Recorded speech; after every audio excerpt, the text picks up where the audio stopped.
ẹ pè Adé Smart 07956 921 064. Ayọ̀mídé, Ayọ̀mídé, Adé Smart production, Ayọ̀mídé, àwọn ló tún gbòde. Ẹ káàbọ̀ sórí ètò yín, ètò wa, ètò Mọ̀gbèdé.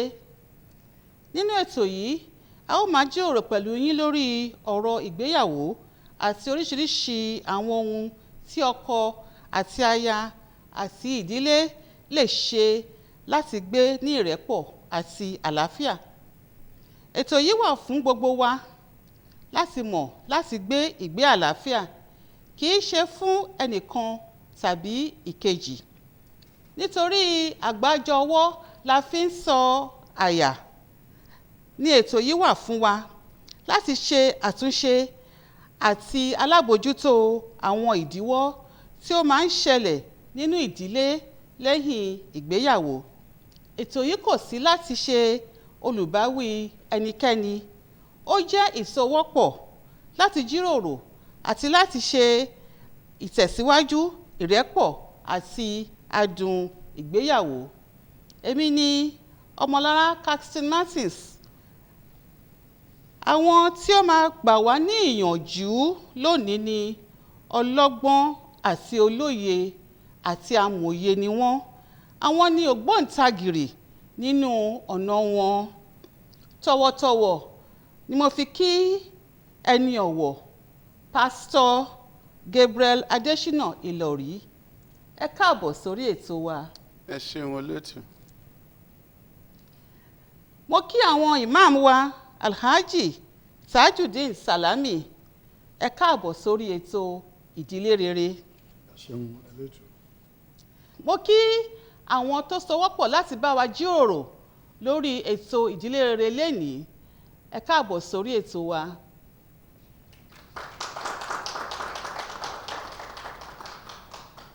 A ó jíròrò lórí kí ni ìgbéyàwó jẹ́, àwọn wo ni ìgbéyàwó wà fún. Ibi tá à ń lọ ládé yìí o. Bàbá wa, ẹ bá wa dá sí o. Ẹ ṣeun lọ́pọ̀lọpọ̀ olóòtú. Nǹkan ńlá nǹkan bẹ. Kí ni ohun tí a ń pè ní ìgbéyàwó? Ohun tí a ń pè ní ìgbéyàwó, òun ni níbi tí ènìyàn méjì ti fi ohùn ṣọ̀kan nínú ìfẹ́ ìjìnlẹ̀ láti bá ara wọn dá májẹ̀mú ìbágbépọ̀ títí láé. Mo ní ènìyàn méjì, má ṣì mí gbọ́.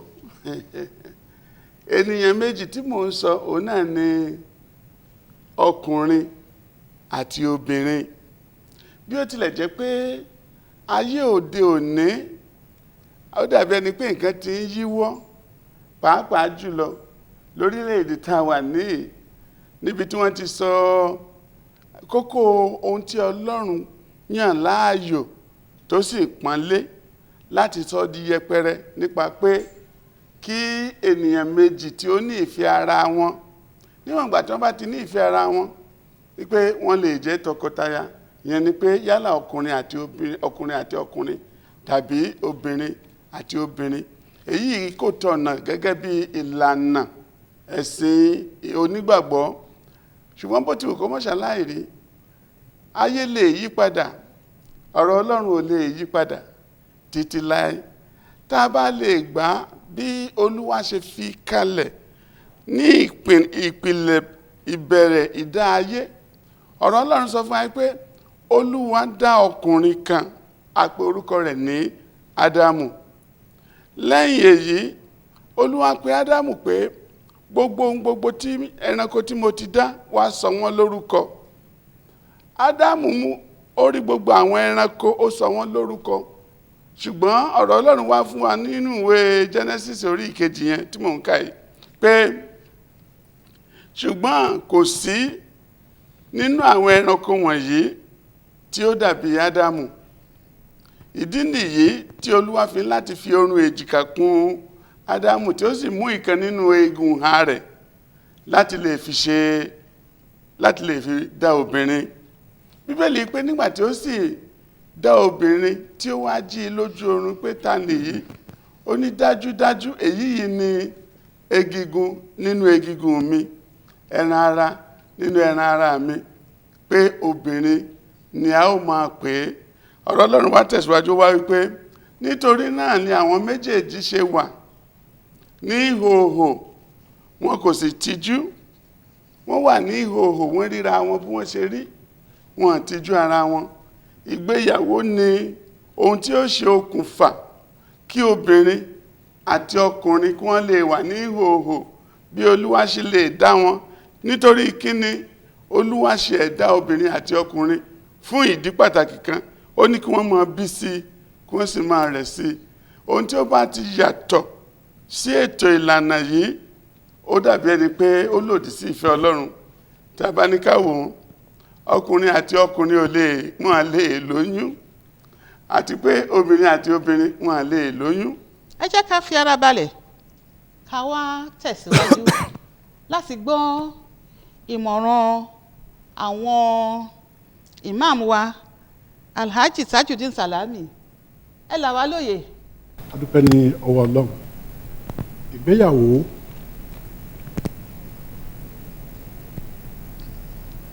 ẹ̀kọ́ ni ló jẹ́ fún àwọn ẹ̀dá ènìyàn, gẹ́gẹ́ bí bàbá wa ti ṣe ní àlàyé. Nígbà tí wọ́n wòye ẹni tí ó kọ́kọ́ ṣe ìgbéyàwó, tọ́lọ́run kọ́kọ́ yọ̀ǹda ìgbéyàwó fún láàrin Adam àti ìyàwó rẹ̀ tí a ń pè ní Awon, òun náà ni ẹni tí a ń pè ní Eva, bí tí a ti bẹ̀rẹ̀ ètò ìgbéyàwó nìyẹn. Ẹ wá jẹ́ ká wò ó kí ni à ń pè ní ìgbéyàwó, láti support bàbá wa Ìlọrin tí wọ́n ṣe àlàyé ní tí à ń pè ní ìgbéyàwó. Ní tó ṣe pàtàkì inú ìgbéyàwó òun ni Ọlọ́run bá dẹ̀ sọ́nu Quran 30 verse 21 and 1672. Àwọn verses méjì ó relate mọ́ra wọn láti má padà sí ohun tí bàbá wa ti jẹ́ kí a gbọ́ àgbọ́yé ẹ̀ nípa ìgbéyàwó. Ìgbéyàwó Ọlọ́run bá sọ, ó ní wàmín àyàtìhì an khalaqa lakum min anfusikum azwaja litaskunu ilayha.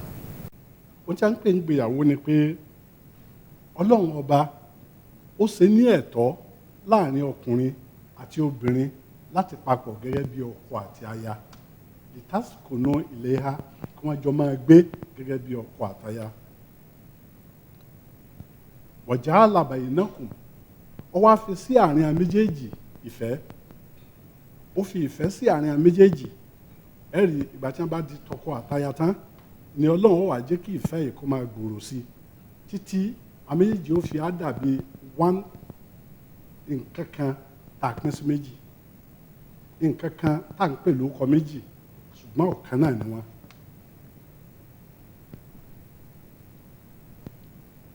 Ìgbéyàwó nínú gbogbo ẹ̀sìn pátápátá kò yàtọ̀. Nínú Islam, gbogbo nǹkan tí ó bá wà nínú culture tá à ń pè ní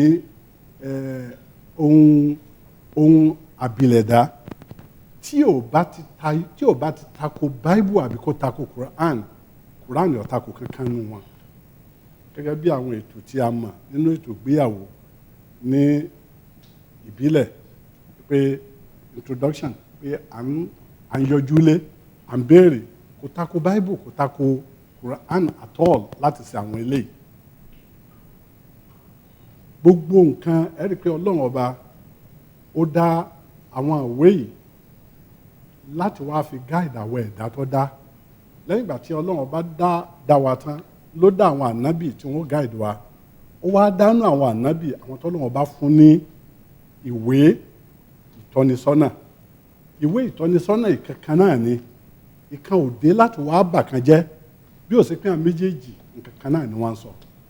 Nídìí eléyìí mo ní ìgbàgbọ́ wípé marriage gẹ́gẹ́ bí bàbá wa ṣe ṣe àlàyé, kò sí ìyàtọ̀ kankan nínú marriage nínú ẹ̀sìn Kristẹni àti ti Mùsùlùmí. ẹ jẹ́ kí n lọ sí 1672 ẹ rí i pé ó jọra wọn ọlọ́run tó sọ pé ó ní wallahu ja'ala lakum min anfusikum azwaja ọlọ́run ọba ó dá láàrin yín obìnrin fún ọkùnrin ọkùnrin fún obìnrin láti papọ̀ gẹ́gẹ́ bí tọkọtaya eléyìí fi hàn wá pé ọlọ́run ọba ò yọ̀ǹda fún ẹ̀dá ènìyàn kó lọ fẹ́ ẹranko ọlọ́run ọba ní láàrin yín that is ẹ fẹ́ ìyàwó láàrin yín ẹ ní ọkọ láàrin ara yín that is èèyàn bí yín òun náà lè máa fẹ́.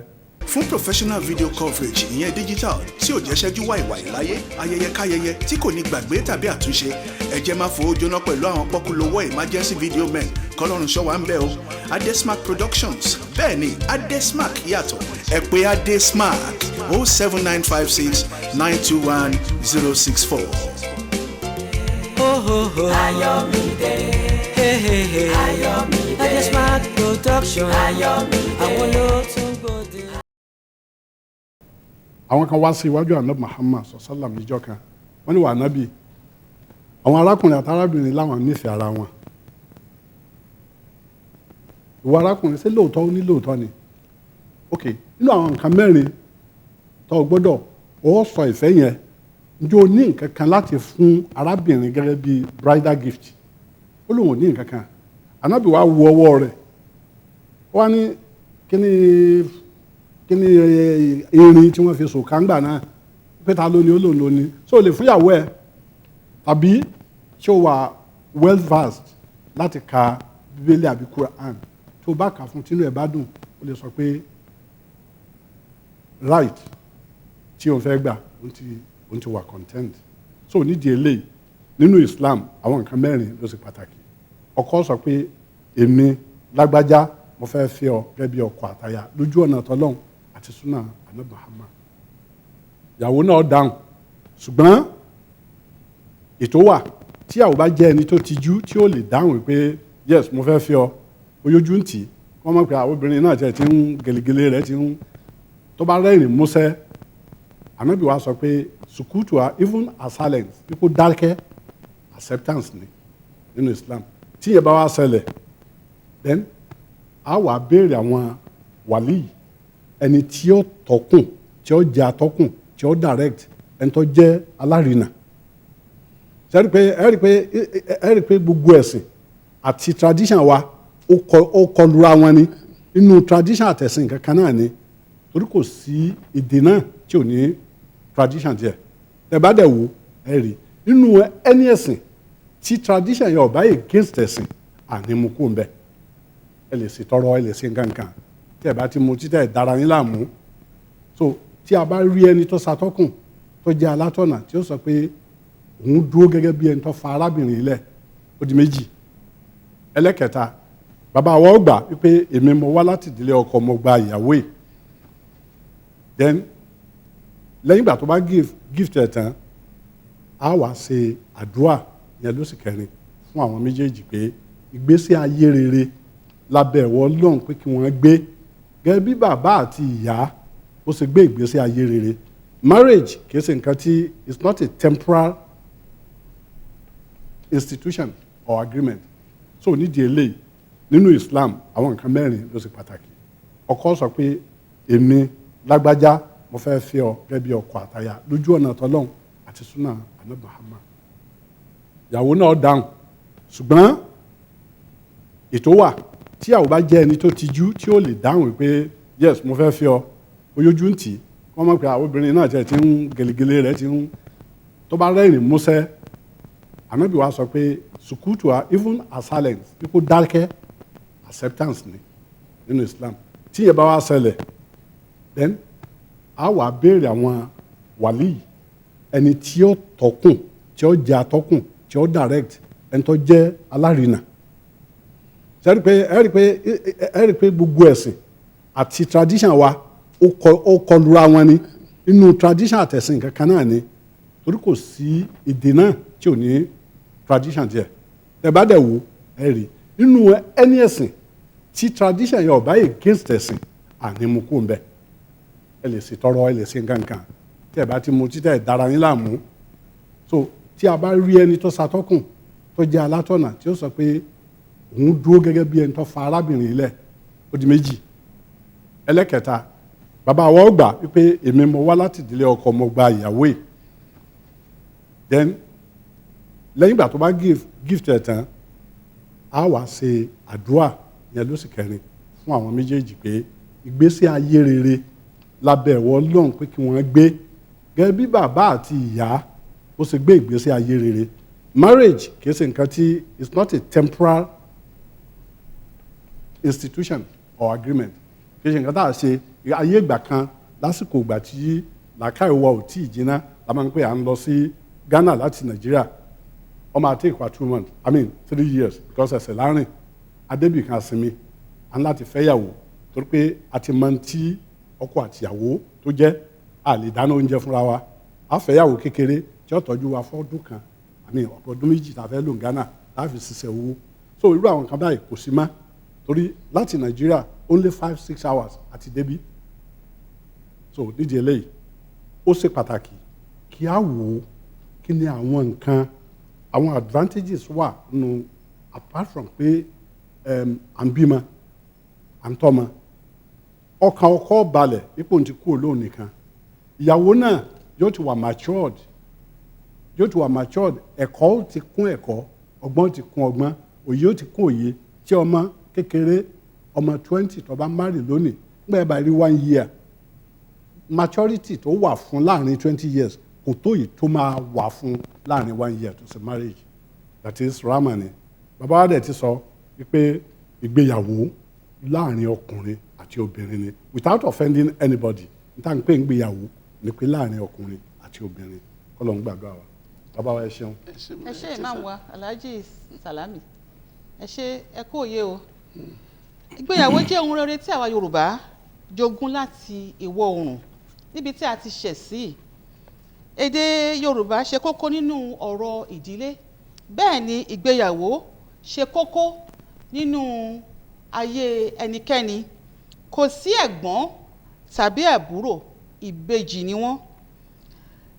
Ìgbéyàwó jẹ́ òpómúléró fún ẹbí òun ni ó fà á tó fi jẹ́ wípé kò síbi tí àwa Yorùbá lè wà gẹ́gẹ́ bí ìsun kan nínú ìlú Nàìjíríà aláti ṣe ìgbéyàwó aláti fẹ́ aya aláti fẹ́ ọkọ ìyá àti bàbá á fẹ́ aya fún ọkọ á fi ọmọ fún ọkọ. Ìgbéyàwó jẹ́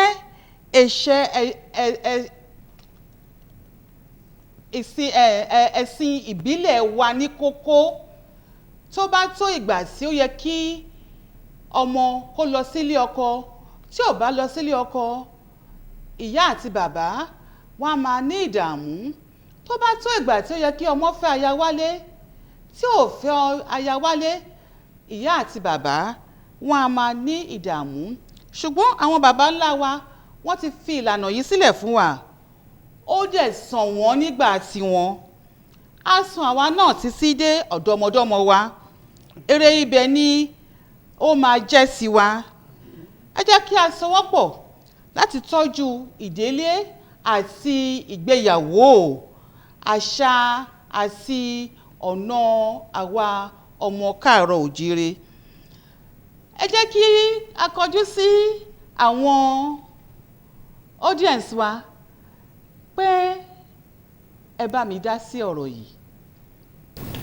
Gbogbo bẹ́ẹ̀ ṣe ṣàlàyé nínú ilé ẹ̀dùn bẹ́ẹ̀ tó kọ́kọ́ láti pẹ̀lú ìsìdá tí mo rí nísìn ẹ̀rù máa ń ba àwọn ọ̀dọ́ ọmọkùnrin àti obìnrin when we are age of 35 they want to marry. Kí ló fa irú eléyìí? Èmi kan ẹlòmíì tó jẹ́ pé ó ti níyàwó nílé bóyá ìdí kan ìkejì ìyàwó ẹ̀ fi lọ àti wá fẹ́ ìyàwó yẹn wá wò ẹ̀rù wá ń bà nítorí pé ìrírí tó ti rí tẹ́lẹ̀ ẹ jọ àwọn bàbá wa ẹ bá wa tàn ìmọ́lẹ̀ sí ọ̀rọ̀ yìí. Yorùbá bọ̀ wọ́n ní tí ọmọdé bá ṣubú á wo iwájú tí àgbàlagbà bá sì fi ẹsẹ̀ kọ á bojú wẹ̀yìn á fẹ́ wo ohun tó fa sábàbí. Yorùbá ti máa ń sọ pé ìgbéyàwó kò lẹ́jọ́ àti ṣe kí ni o ohun owó ọbẹ̀ ló ṣòro. Àwọn àṣìṣe tí ọ̀pọ̀lọpọ̀ àwọn ọ̀dọ́mọkùnrin máa ń ṣe ni wípé ọ̀pọ̀lọpọ̀ ọkùnrin ni ò níṣẹ́ lọ́wọ́ tó ń lépa àti ṣèyàwó. Irú àwọn ìgbésẹ̀ bẹ́ẹ̀ lè ní ewu lọ́wọ́. Ìyẹn ni pé tí ọkùnrin bá gbẹ́kẹ̀lé ogún bàbá ìyàwó torí pé ó ti tilé ọlọ́lá wá, torí pé ọmọdébìnrin yìí òun ló ń bọ́, òun ló ń ṣe gbá ló ń ṣàwó, tó sì sọ pé obìnrin ó máa sọ pé já ṣèyàwó ṣètòwó máa fìnánsì ẹ̀, ṣe ni kó rọra farabalẹ̀. Torí pé ìgbà tẹ́ bá ṣèyàwó tán ẹ̀yin méjì ni ó kù, ìgbà náà lẹ́tọ̀ mọ ara yín. Ṣé rí ní ìṣẹ̀dálẹ̀ àwọn bàbá àti òbí wa láyé ijọ́ yẹn, wọ́n á sọ pé kẹ́yìn ìyàwó ọmọ yìí ti tó níyàwó tàbí ó ti tó lọ́kọ, alárinà á máa wà pé ẹ jọ̀wọ́ ọmọ mọ̀mọ́ onímúkẹ́ ẹ bá mi tọpinpin rẹ̀, báwo nìdílé wọn ṣe rí, ẹ bá mi lọ bá ìyá rẹ̀ sọ̀rọ̀. Alárinà yìí ni ó wá sọ fún òbí tèmi pé tọ̀ ọmọ tẹ́ ní lọ tọpa rẹ̀ o, òótọ́ ni o, ṣùgbọ́n kan ń bẹ nílé wọn o, ṣùgbọ́n tó wà nílé wọn ni wípé ìyá wọn a máa ṣépè o. a sọ pé iṣẹ́ lépè ni ẹja tún wà míì, tàbí pé ìdílé yẹn ìdílé tó dára ni, wọ́n á sì fọwọ́ méjèèjì wọ́n á fi gbà á.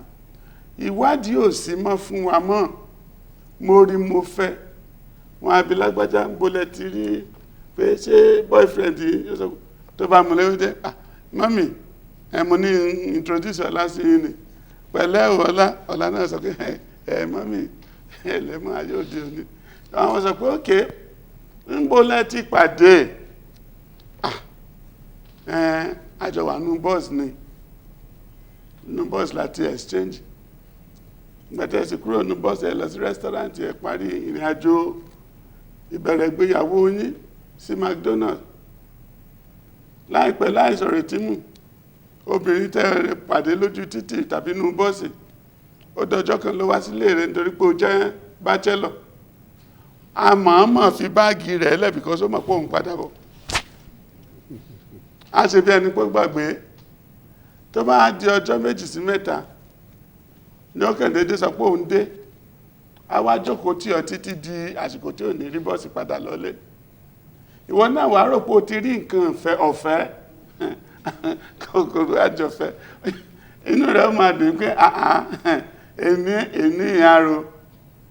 Bẹ́ẹ̀ ni láì mọ̀ pé ohun tó tẹ̀bàdì tí ń bọ̀ wá ní kọlọ́fín. Now ìgbà tá a bá rí nǹkan bẹ́ẹ̀ àwádìí, obìnrin lè dé tó sọ pé òun lọ tètè pé lágbájá bọ́ọ̀sì last bọ́ọ̀sì ti fẹ́ máa lọ yá, kí ni mọ́mí ó máa wí, kí ni dájú tó bá wá dá ọlọ́run pé má gbàgbé dájú ò ní sọ̀rọ̀, mọ́mí ò ní sọ̀rọ̀, tó bá rò pé ò níyàwó ẹ̀dẹ́ ló ní o. ẹ̀mẹ̀ mi lè wí dọ́là bẹ́ẹ̀ bá ní ń sọ ọ́ mo máa lè sọ di tomorrow. Mo gbèdé o bàbá rere mo wí. Mo gbèdé o bàbá rere kí lẹ wí. Mo gbèdé o bàbá rere. Smart production, àwọn ló tún gbòde. Individual production, àwọn ló lè ṣe o. Ìgbéyàwó ló fẹ́ ṣe, ọmọ ló fẹ́ kó o. tó bó ṣe jẹ́ lẹ ti gbọ́ yẹn o. Fún professional video coverage ìyẹn digital tí ò jẹ́ ṣẹ́jú wàìwàì láyé, ayẹyẹ káyẹyẹ tí kò ní gbàgbé tàbí àtúnṣe, ẹ jẹ́ má fowó jóná pẹ̀lú àwọn pọ́kúlówó emergency video men kọ́lọ́run ṣọ́ wa ń bẹ̀ o. Adesmark Productions, bẹ́ẹ̀ ni Adesmark yàtọ̀, ẹ pè Adesmark 07956 921 064. Ayọ̀mídé, Ayọ̀mídé, Adesmark Production, àwọn ló tún